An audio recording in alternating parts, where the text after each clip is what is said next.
"You're just dead weight," Victoria said with a smirk as she strolled around my desk. "We're cutting costs, and frankly, your position is unnecessary." The office fell silent. 20 co-workers froze over their keyboards, pretending not to watch as our CEO publicly dismantled my 3 years at Montgomery Pharmaceuticals. "You barely contribute in meetings," she continued, voice carrying across the open floor plan. "You question processes that have worked for years. Your reports are consistently late." None of that was true, but I maintained my composure, hands folded calmly in my lap. "You have until the end of the day to clear out your desk. HR has your paperwork." Victoria's heels clicked triumphantly as she walked away, not bothering to lower her voice as she added, "Some people just don't understand what it takes to succeed in this industry." I smiled and responded simply, "Fine, fire me." Victoria paused mid-stride, clearly disappointed by my calm acceptance. She'd expected tears or pleading, not quiet dignity. "I'm Eve Montgomery, 47 years old, and what Victoria doesn't know is that I own 87% of the company that bears my family name.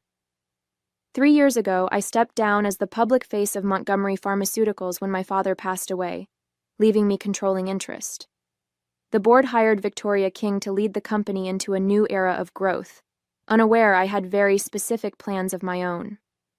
Rather than watching from afar, I wanted to understand how our company operated from the inside.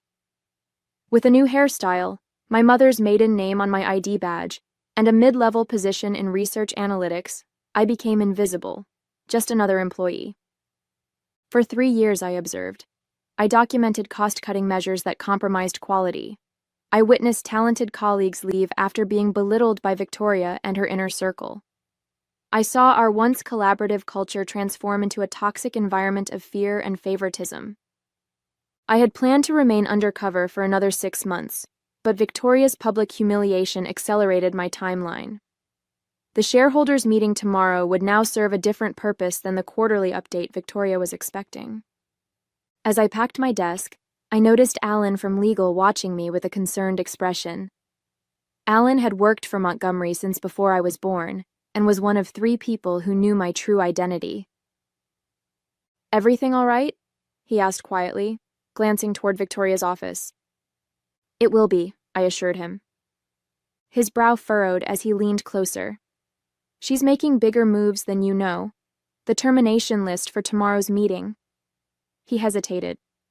"It's extensive. Entire departments." I felt my shoulders tense. This was worse than I had anticipated. Victoria wasn't just changing our culture. She was dismantling the company's foundation to boost short-term profits. "Thank you, Alan," I said, meeting his eyes meaningfully. "I'll see you tomorrow." Montgomery Pharmaceuticals wasn't just a company to me, it was my heritage. My grandfather started in his garage, developing affordable alternatives to expensive medications. My father expanded it into a mid-sized operation respected for both innovation and integrity. We never became pharmaceutical giants like our competitors, but that was intentional. Our mission had always been about balance, profitable enough to drive research, ethical enough to put patients before profits. When my father died unexpectedly from a heart attack, I was working in our Seattle research division. The board, nervous about maintaining investor confidence, wanted to quickly name a new CEO. Though I had the experience and the controlling interest, I suggested we look externally for someone who could bring fresh energy. Victoria King came with impeccable credentials: MBA from Stanford, successful leadership positions at 2 major healthcare companies, and an impressive record of increasing profitability. Her interview was flawless. She spoke eloquently about maintaining our core values while pursuing strategic growth. The board was smitten. I was cautiously optimistic. My decision to work anonymously within the company was unorthodox but necessary. I needed unfiltered truth, not the polished reports that reached executive levels. I created a new identity as Eve Daniels, leveraging my background in pharmaceutical research to secure a position analyzing efficiency in our development pipeline. The first year under Victoria showed promising results. Profits increased by 18%, and we expanded into 2 new therapeutic areas. From my position, however, I noticed concerning trends. Research budgets were quietly being reduced. Long-time employees were being replaced with contractors. Quality control measures were streamlined to the point of risk.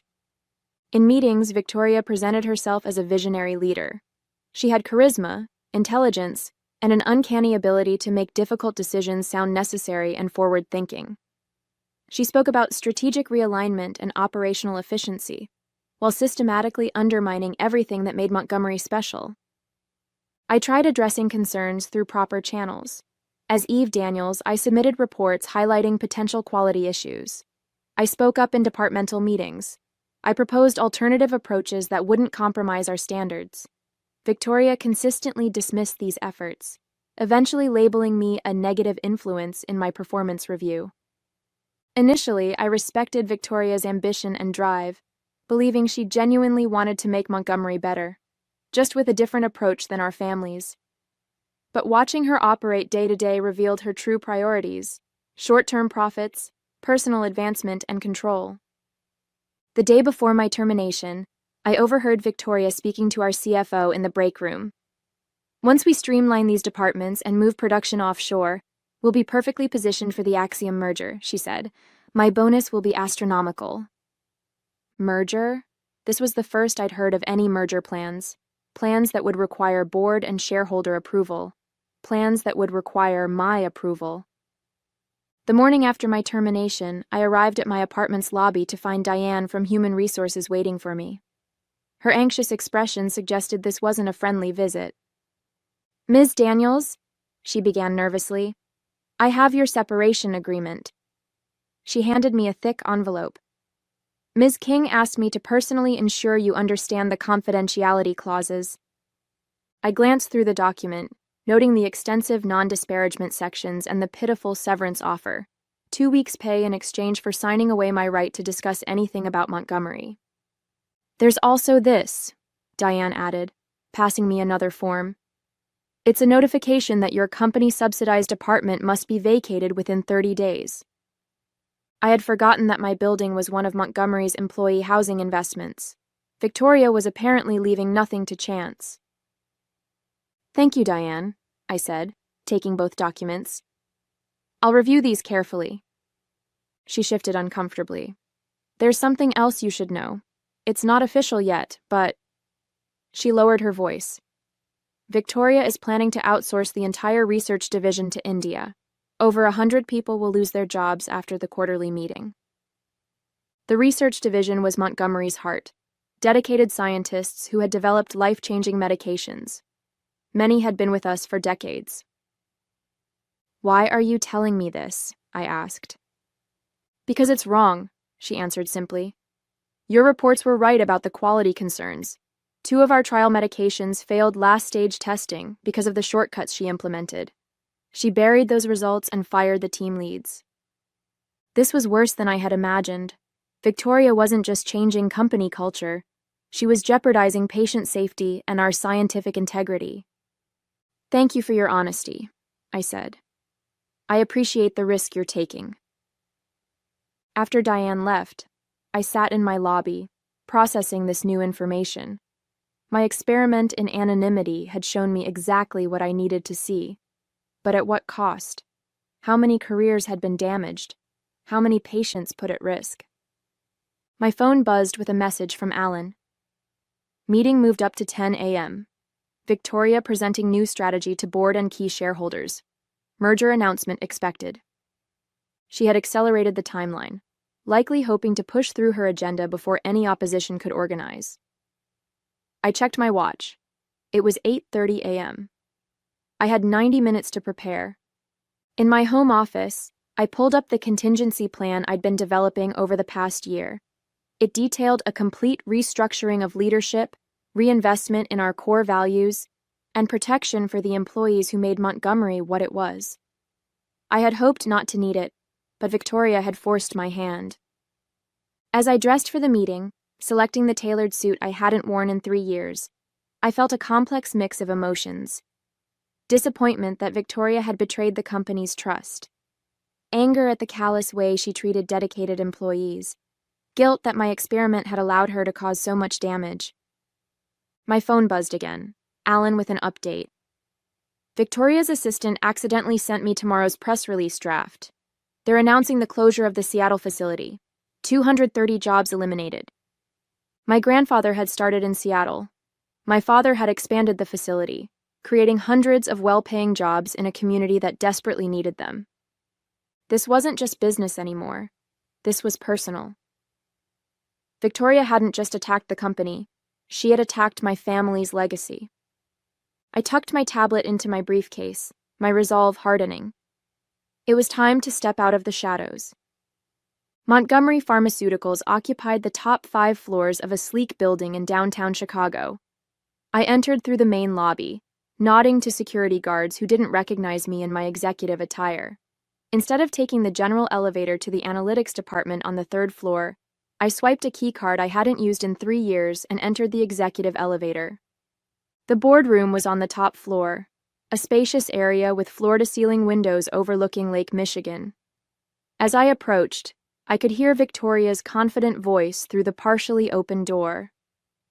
Unprecedented opportunity for growth. The Axiom merger will position us to compete with industry leaders while providing exceptional shareholder value. I paused, listening. She was already discussing the merger, presenting it as a foregone conclusion. What about the research division, someone asked. Harold Jensen, our longest-serving board member. Montgomery's reputation is built on innovation. Research can be done more cost-effectively elsewhere, Victoria replied smoothly. We're trimming unnecessary expenses to maximize our appeal to Axiom. Speaking of which, I've prepared a comprehensive restructuring plan. It was time. I pushed the door open and entered. 14 faces turned toward me, expressions ranging from shock to confusion to, in Alan's case, carefully concealed satisfaction. Victoria recovered quickly. I'm sorry, this is a private meeting. Security will escort you out. She reached for the phone, but Harold spoke first. Eve, is that you? Hello, Harold, I said calmly, setting my briefcase on the table. It's been a while. Victoria's hand froze mid-reach. Eve? As in? Eve Montgomery, I confirmed, majority shareholder and former CEO. The blood drained from Victoria's face. But you're Eve Daniels from Analytics. A necessary measure to understand the company's operations firsthand, I explained, addressing the room rather than just her. And what I've learned has been illuminating. This is highly irregular, Victoria stammered, trying to regain control. Ms. Montgomery, while we appreciate your interest, this meeting is for current leadership to present our strategic vision. A vision that includes dismantling our Seattle facility, outsourcing research, and merging with Axiom Pharmaceuticals, I interrupted, all without board approval or shareholder vote. The room fell silent. Several board members exchanged concerned glances. These are preliminary discussions, Victoria insisted. Nothing has been decided. I withdrew a document from my briefcase. Then why does this press release, scheduled for tomorrow, announce these changes as finalized decisions? I placed copies in front of each board member. Victoria's expression hardened as she recognized the document her assistant had accidentally sent to Alan. This is a misunderstanding, she said, her voice tight. A draft created to explore potential scenarios. Perhaps we should discuss your termination of Eve Daniels as well, I suggested. And the pattern of removing employees who raise legitimate concerns about quality and safety? Victoria's eyes narrowed. You were underperforming. The documentation is clear. So clear that you felt the need to publicly humiliate me in front of the entire department? To immediately revoke my housing? To offer 2 weeks severance for 3 years of service? The board members were watching this exchange with growing discomfort. Victoria sensed her position weakening. I understand you're upset, she said, adopting a conciliatory tone. But these decisions, while difficult, are necessary for Montgomery's future. The pharmaceutical landscape is changing and we must adapt. For a moment, her confident demeanor made me doubt myself. She was masterful, presenting harmful cuts as inevitable adaptations. No wonder the board had been persuaded by her vision. "You're right about one thing," I conceded. "We do need to adapt." Victoria smiled, sensing victory. "I'm glad you understand." "Which is why," I continued, "as the majority shareholder of Montgomery Pharmaceuticals, I'm calling for an immediate vote of no confidence in your leadership." The smile froze on Victoria's face. "You can't do that." "Actually," Alan interjected, sliding a document toward her, "according to company bylaws, she can—" Victoria's composure cracked. "This is absurd. The board appointed me CEO. Only they can remove me." "With all due respect," I countered, "that's not entirely accurate." I distributed another document to the board members. Article 7, Section 3 of our corporate charter grants the majority shareholder emergency removal powers if the CEO acts contrary to company interests without board approval. The board members began reviewing the document, heads bowed in concentration. Victoria remained standing, her knuckles white as she gripped the edge of the table. "The merger discussions were preliminary," she insisted. "Nothing has been signed." "But you've already taken concrete actions," I pointed out. "You've terminated employees, compromised quality protocols, and prepared public announcements, all without proper authorization." Harold Jensen cleared his throat. "Eve is correct about the charter provisions. However, we should discuss these accusations thoroughly before taking any action." I nodded. "I agree, which is why I've prepared this." I connected my tablet to the room's display system. The screen filled with a detailed timeline of changes implemented under Victoria's leadership. Research budget cuts disguised as efficiency measures, quality control reductions hidden in technical jargon, terminated employees who had raised concerns, failed drug trials that never appeared in reports to the board. "Where did you get this information?" Victoria demanded. "I worked in the company for 3 years, documenting everything," I replied. "But what truly concerns me is this." I switched to the next screen. A financial analysis showing how these changes, while boosting short-term profits, had created substantial long-term risks. Pending lawsuits from patients experiencing side effects from hastily developed drugs, potential FDA violations that could result in massive fines, and the imminent loss of our most experienced researchers. The board members looked increasingly troubled. Victoria must have sensed the mood shifting because she abruptly changed tactics. Even if there were some procedural oversights, she argued, the results speak for themselves. Profits are up 42% since I took over. Our stock has nearly doubled. "At what cost?" I challenged. "Our reputation for quality? The safety of our patients? The institutional knowledge of employees who built this company?" "Business requires tough decisions," Victoria said dismissively. "Your father understood that, even if you don't." The mention of my father ignited something inside me. My father understood that Montgomery's success was built on integrity and innovation, not cutting corners for quick profits. Victoria smirked. "Your father also understood the importance of professional leadership. He specifically requested an experienced CEO take over after his death because he wasn't confident in your abilities." The words hit like a physical blow. Had my father really doubted me? Had he shared those doubts with Victoria? "That's not true," Harold interrupted, his usually calm voice sharp with anger. "Robert Montgomery never said any such thing. I was his closest friend on this board, and he was immensely proud of Eve's contributions to this company." Relief flooded through me, followed by renewed determination. Victoria was lying, desperately trying to undermine my confidence.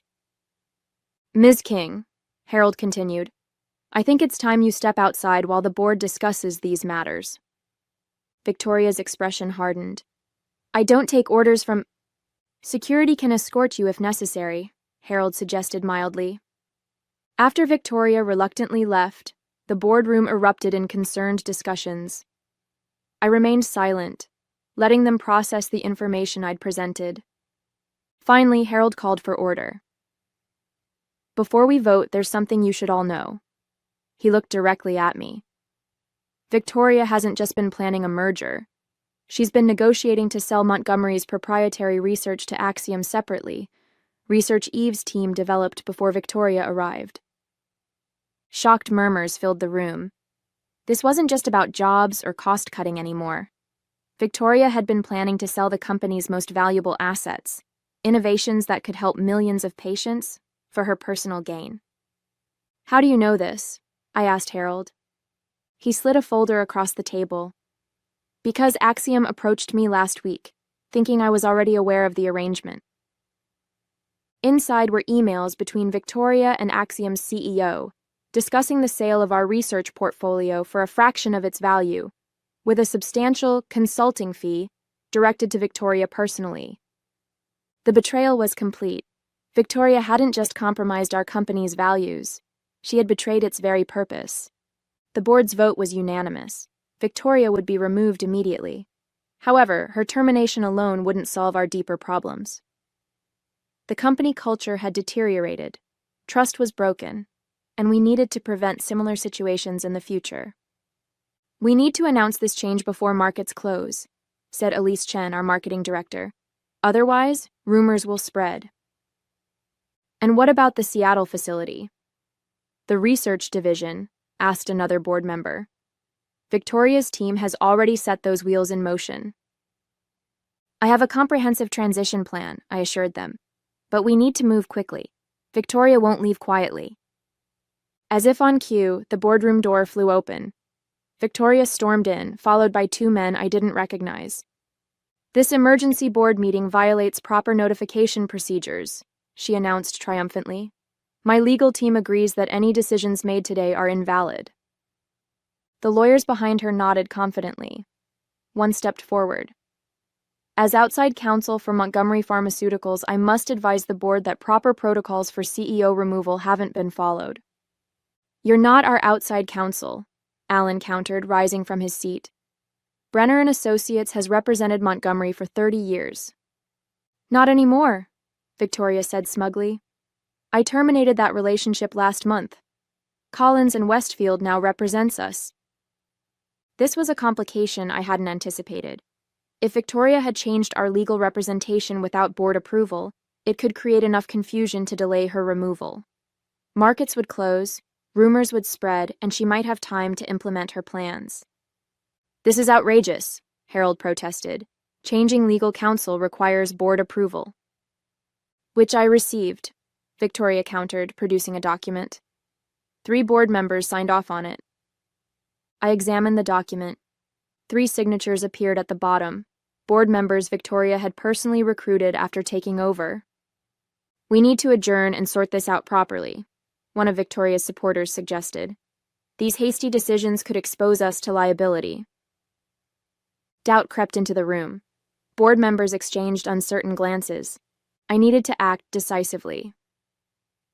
"Before we continue, I'd like to introduce someone." I pressed the intercom button. "Please send in our guest." The door opened again, and an older gentleman in an impeccable suit entered. "Hello, everyone. I apologize for the interruption." Victoria's face drained of color. "Jerome Collins. What are you doing here?" Collins, the founding partner of her supposedly new law firm, nodded politely toward Victoria before addressing the board. "I'm here at Ms. Montgomery's request to clarify a situation. Collins and Westfield has never been retained by Montgomery Pharmaceuticals. The document claiming otherwise appears to use a forged signature from my office." The room fell silent. Victoria's lawyers exchanged alarmed glances. "Furthermore," Collins continued, "I should note that impersonating legal counsel constitutes fraud. These gentlemen," he gestured to Victoria's lawyers, "are not attorneys at my firm." One of the men slipped quietly toward the door. "Additionally," Collins added, "I've reviewed the corporate charter Ms. Montgomery provided. Her authority as majority shareholder is quite clear." Victoria's desperate gambit was collapsing, but she had one card left to play. "Even if you remove me," she said, turning to the board, "you can't undo the agreements already in place. The Seattle closure, the research outsourcing, those plans are already filed with regulatory bodies." "Actually," I interjected, No regulatory filings have been submitted. I checked this morning. And our preliminary agreement with Axiom, she challenged, is subject to board approval, which it never received, Harold added. Victoria's face contorted with fury. You planned this all along, didn't you? Working undercover, gathering information, you set me up. No, Victoria, I replied calmly. You did that yourself when you prioritized short-term profits over our company's integrity. She turned to the 3 board members she had appointed. You need to support me on this. Remember our discussions about your compensation packages after the merger? The implication of improper arrangements hung in the air. 2 of her appointees shifted uncomfortably in their seats. The third, however, straightened his posture. Ms. King, are you suggesting we had some sort of personal arrangement regarding the merger? Because that would constitute a serious breach of fiduciary duty. Victoria realized too late that she had implicated herself in yet another ethical violation. Her last support on the board was evaporating. As security arrived to escort Victoria and her fake legal team from the building, I took my seat at the head of the table. The position had been mine all along. I had simply needed to reclaim it. The next morning, I arrived early for the company-wide meeting I had called. The auditorium filled quickly with anxious employees who had heard rumors but knew nothing concrete. My former colleagues from the analytics department did double takes when they saw me at the podium, dressed in executive attire rather than my usual business casual. Victoria had been scheduled to announce the strategic restructuring at this meeting.